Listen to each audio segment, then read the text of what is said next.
Gahay daw kami.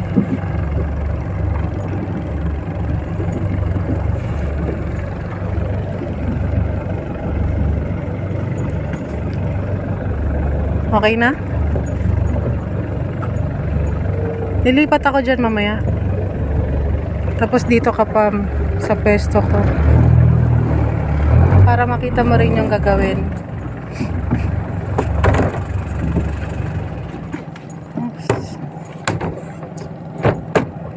Sana pakalma naman na yung tubig eh, no?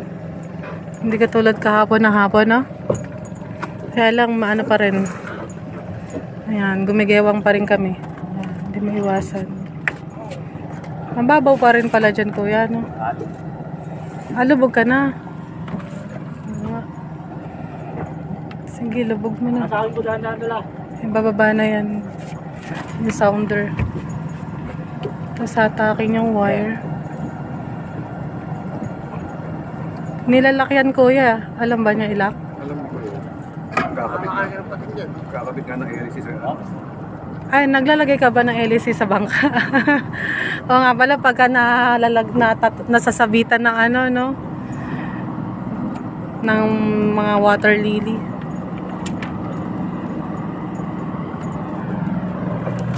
Saan si kuya?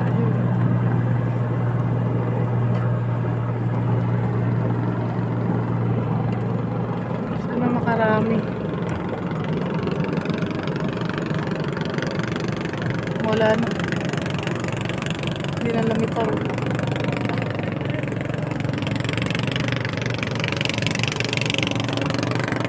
Hindi na siya. Settings na lang. Ano, okay na?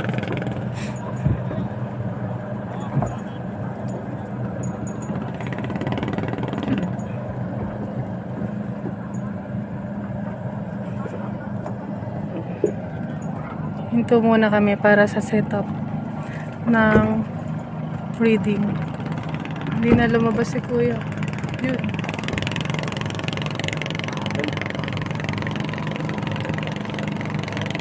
Ba't ayaw? Atakin mo na yung wire na hatak na. Sagad na yata yun.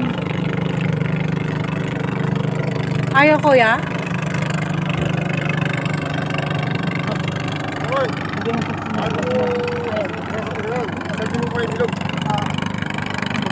Pag nasusuka ka pa, maluwag yung ano ah.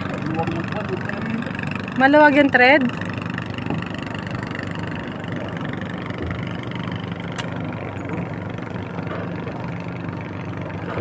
Mahigpit na, kuya.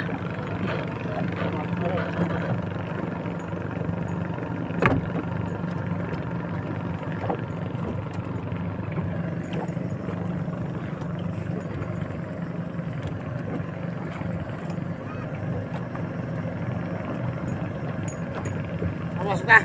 Oo. Dito yun. Hindi mo napasok yan. Hindi mo rin.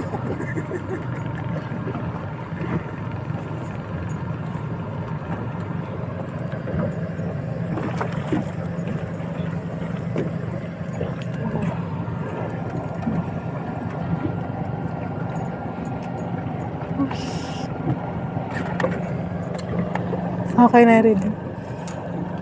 Sabi nyo na niya yung lap? Sukatan mo yung tubig, Rex. May dala ka metro. Oo. Sige. Pag binuksan ko kasi ito mag-ground siya. Huwag mo munang buksan. May kuryente yan. Mag-ground siya na pag binuksan ko. Hatak naman na yan eh, di ba? Oo, kuya.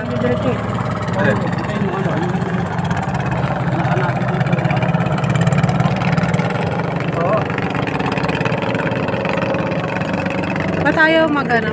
Ayaw mag-lock? Sabi ko, pasok na lang.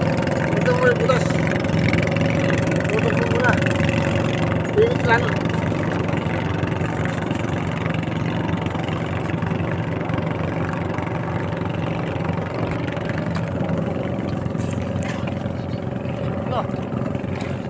Ayaw mag-shoot nung ano? Nakatapat na yung butas. Mahirap i-train itong masabit itong pan eh. Ito. Eh ano mo na... Di ba pwede tanggalin? Hindi, baklasin mo ulit kuya. Tapos tingnan natin kung ano yung sumasabi. Hindi na, pasok na yata niya. Yung trade na lang. Etong trade na lang kayo. Paano ba yung thread ng pabaliktad? Yung sa ilabaw, pero tatanggalin ko muna. Baka muna yung wire. Baka